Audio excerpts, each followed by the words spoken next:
Arthur, could we speak about the genesis of this project at Prada in Venice? Yeah. Well, I think it's best.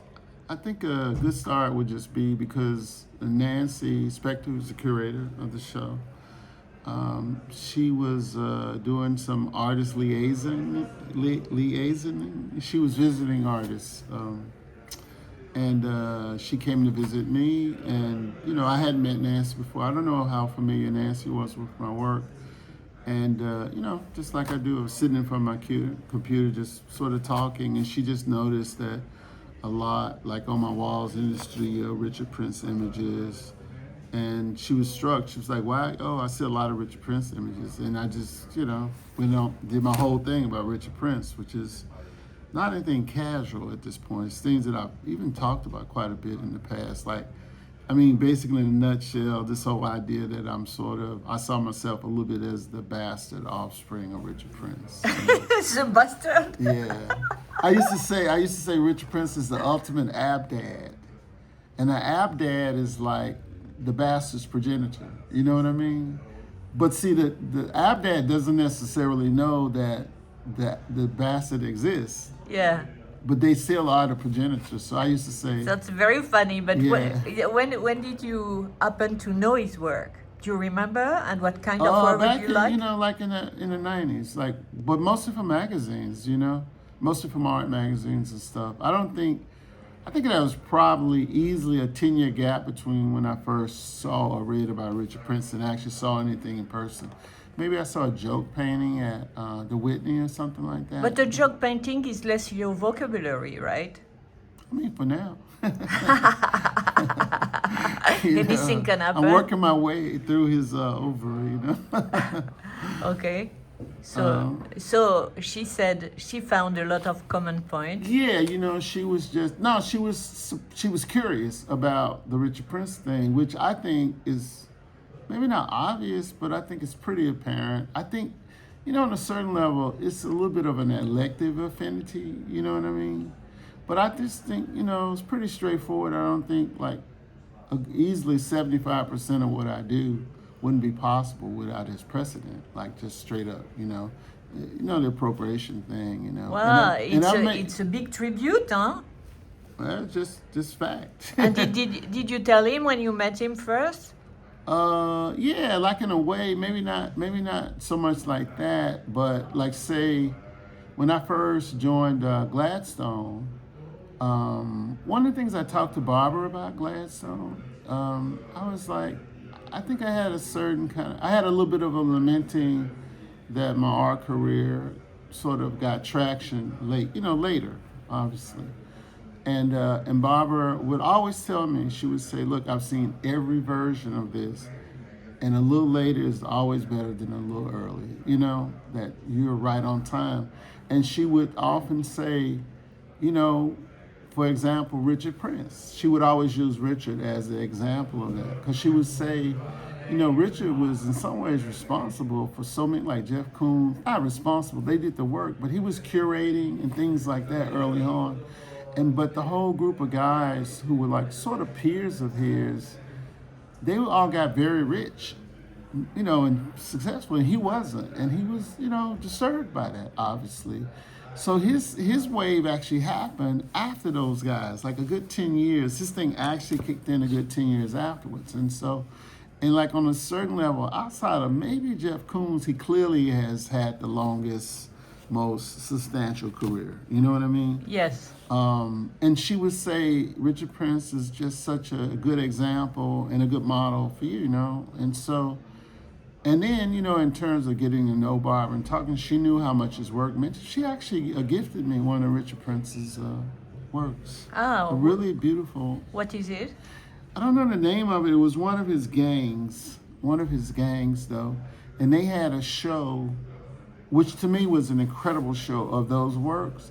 And Barbara told me, she said, we didn't sell a single one of these when we first had the show 20 years ago. And it kind of blew my mind. I couldn't kind of get my head around it, because those were of his, he's done different bodies of work, but certainly in my top 2 or 3 of the bodies of work he did. Probably my favorite works, honestly. And there was an article in Art in America that I had for years, like literally 20 years I had this article. And it was those paintings from that article, And I just couldn't understand. Well, not one, she said, not a single one sold. And she just saw me walking around the space looking at them one day and says, I'm going to give you one of these. And I said, oh, what? You know what I mean? I was trying to process, what do you mean?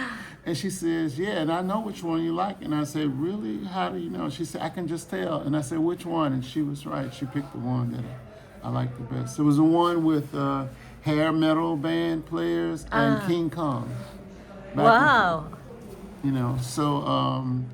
Yes, exactly the vocabulary, your vocabulary. Yeah, I mean, I don't think anybody would confuse my work with Richard's work. No. But I'm just saying, without his precedent, pushing through the appropriation thing and all that, I just think it wouldn't have been as easy for me, for sure, I mean, very similar or related strategies and a lot of kind of thematic overlap. We're both interested in American outlaw culture.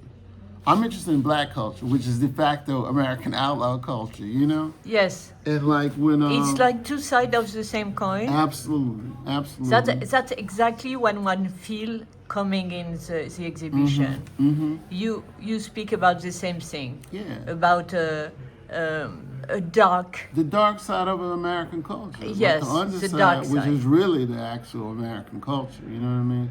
We were talking. Me and Richard were talking about Cormac McCarthy in his book Blood Meridian. And how that's just such an incisive vision of just contemporary Western civilization. When I would joke about Richard and stuff, I would say with it and I say we, meaning black artists are the illegitimate sons and daughters of Western art. You know what I mean? Because we are very much a product of Western art. We're not. For sure. That's you what are part of it. Yeah, totally. And now a big part. Because of of you and some other artists, but because of you too. Yeah, mostly because of John Michel, honestly. If we got to acknowledge anybody, Basquiat is the one. But, black artists being a part of the Western art tradition didn't start with that. But in terms of a person being able to get traction in the mainstream art world, So he's the beginning, I think. And what about appropriation? How do you Stealing, sampling? What do you think about it? Is it moral? Does your mother agree with this idea? I don't care about the morality of it. I don't really care about the ethic. Maybe I care more about the ethics of it than the morality of it. It's pure, unadulterated, just creative impulse, to see something.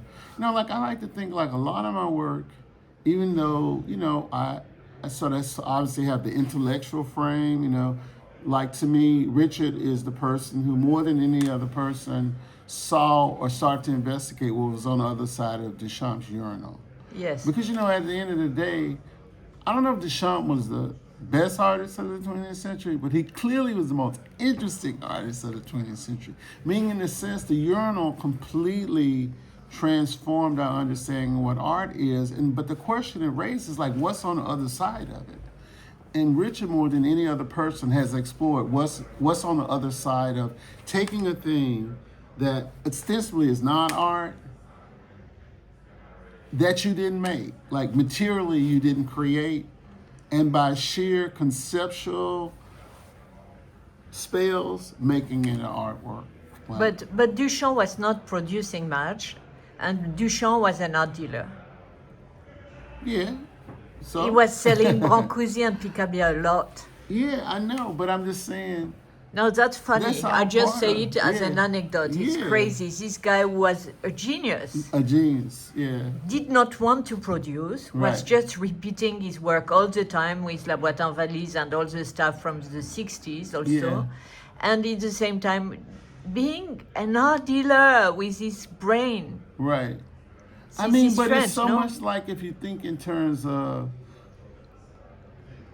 it's particularly you see, to me it's black aesthetics, But if you can see it clearly in the music, the way people recycle the music, dub versions, remixes. It's like that's what he was doing. He was remixing his own work. Wow, that's such a good, an interesting idea. Yeah. Yes. So, and I always say, and the one thing I've kind of written about art, like I've done a lot of talks where I talk about my ideas, but I don't really sit down and write too much. But I did write this one essay, My Black Death, and one of the things I said in it, which I still think is true, I said, look, Duchamp was part of the Picasso crew and all those guys, and he made his Cubist paintings, Nude Descending the Stairs. He made those paintings, but Duchamp was smarter than anybody else in that group. Not necessarily the best artist, but definitely smarter than everybody else. And so one of the things I think he did that nobody else did was that Picasso, Matisse, all these guys, they saw the formal implications of African artifacts,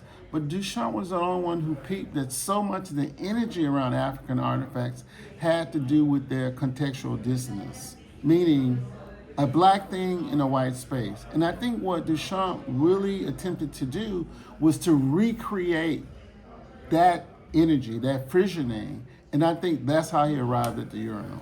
Oh wow! That's my thesis. And you are so right, because he came very early on to America. He was living in America. Picasso never went to America, but it's by accident. And also Duchamp had a Brazilian mistress. Yeah. He was full of love for her. Yeah. Which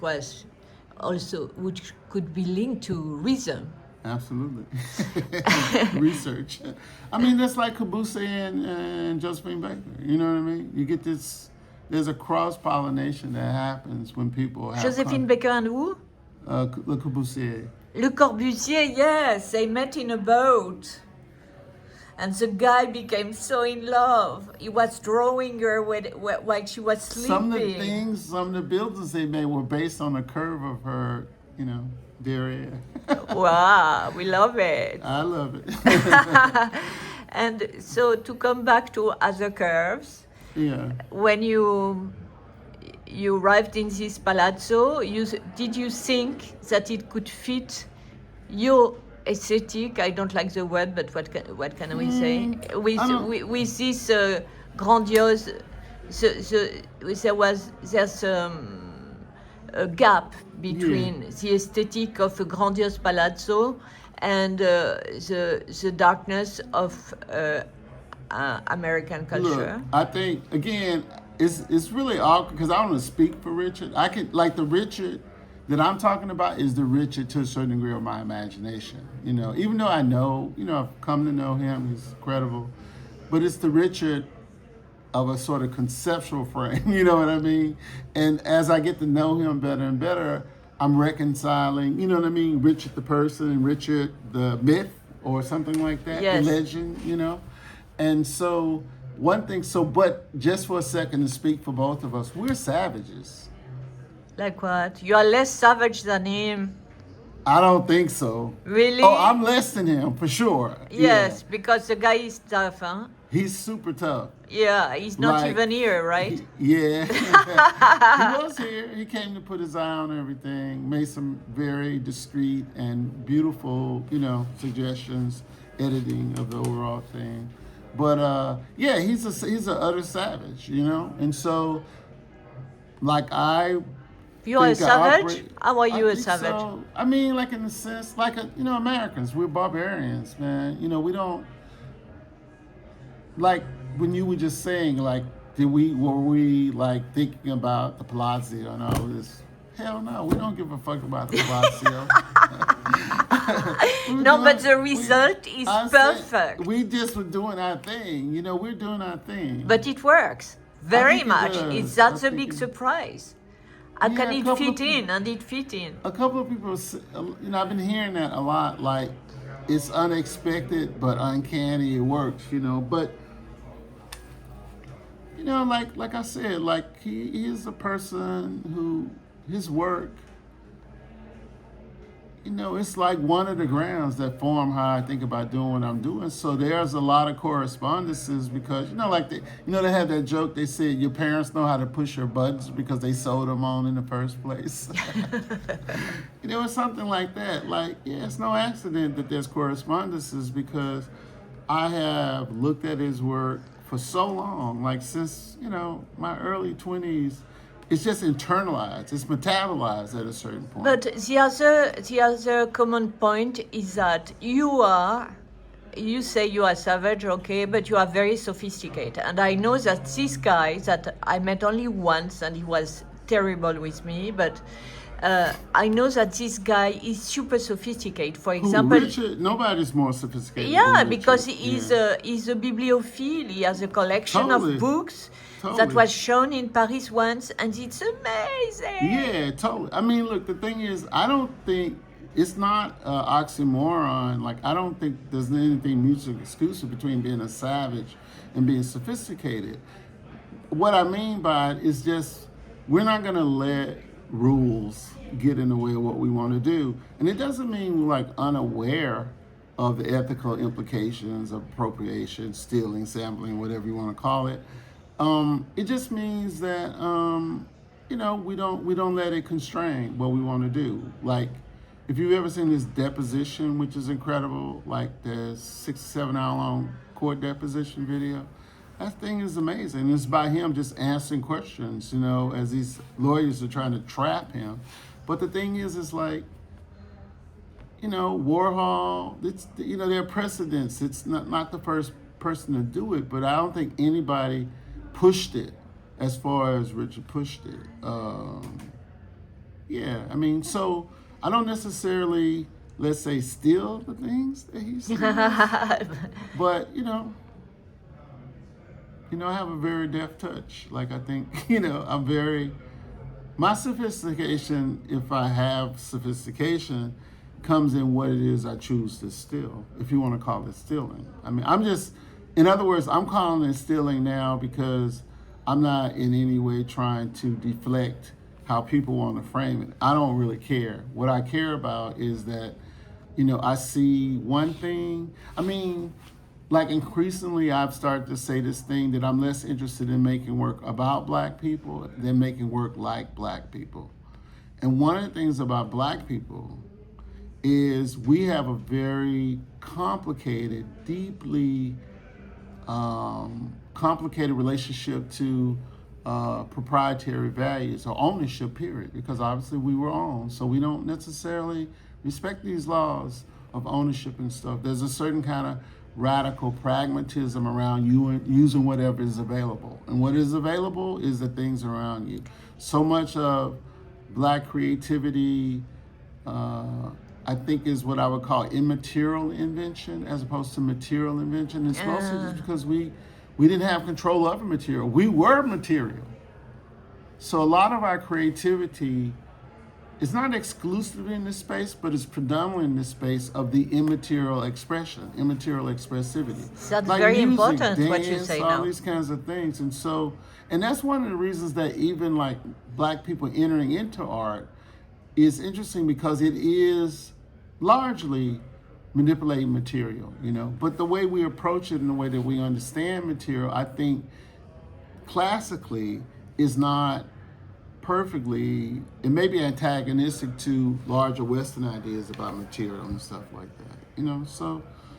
But if we think about our brain before sleeping, all the image of the day, all the music, all the newspaper we read before sleeping, everything is dancing in our brain. Yeah. Like you are doing with some of your work, I think. Yeah. I mean, ultimately, at least for myself, I'm trying to facilitate work that is quantum on some level. I'm really against stuff, or I'm not interested in stuff that's remedial. I'm not interested in A is for apple, B is for ball, C is for cat.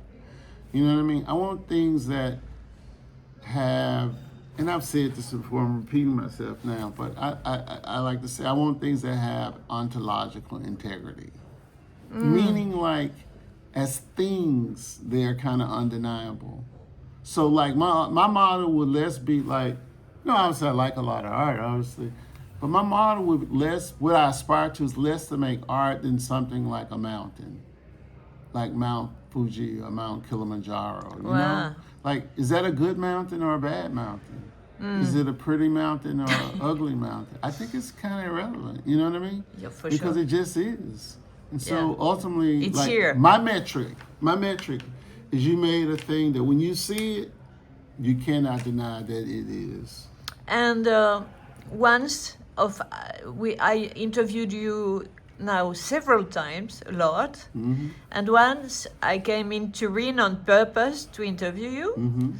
And I asked you about success, and you said, whatever will happen in the future, because success came very late for me, whatever will happen, I will always be unsuccessful. A failure. Do you still feel like that? Yeah. Really? Yeah, it just came up the other day. I was talking to some people because, like, the whole notion of failure as a identity, as a badge, all this shit is in your head. I mean, the person, like I was just saying this thing about this French painter, Bourgeois or something. I can't remember his name. He painted these religious paintings, but he was like the biggest painter in the world. Nobody even knows his name now. So, what is success? Bourgeois. Exactly. Yes, naked women. Exactly. Like in religious kind of poses and stuff. Yeah. Like nobody knows who he is now. So what's that? Like success, you don't know. Success will be determined in the flow of things. But in as far as having an identity or understanding yourself a certain way, I know from 20 to 50 something, I had certainly arrived and consolidated an idea of myself as like, not a person who had no success, it's not extreme, but really a failure. And I still fundamentally feel like that. I feel like every time I have a show, I'm trying to prove something to myself or to other people. But that's good, no? Why not? I don't know. I don't know if it's good or bad. It just is. Imagine the guy who has nothing to prove at all. Right. It would be boring and a failure, and I will not interview him anyway. I still feel like I'm going to get discovered. I got like very severe imposter syndrome. And it's not like, I always thought really hard about anything I was interested in. I was always like a thinker, so I don't have any insecurity. That's why, my most overused quip now is like, my art is hit or miss. You can think whatever you want to think of it, but my rap is fucking elite. That's kind of undeniable, you know what I mean? If I could only get paid for my rap, then I'm trying to close the gap between my work and the shit I say. And so what's next? I don't know. I'm gonna make a movie. A part of this really big push in my art thing is to clear space so I can make my feature film. When? Next year. We're waiting for that. I'm waiting for it. I'm ready to do it. It's funny, like when I walked in and they had unpacked the cutouts from the array upstairs. And so I walked into the space and I saw them. They weren't like arranged perfectly. They were just roughly in place. And the first thing that popped in my head, and I laughed when I thought it was like, now I'm ready to make my movie. Bon. Boom. Merci, monsieur. Okay, thank you as always.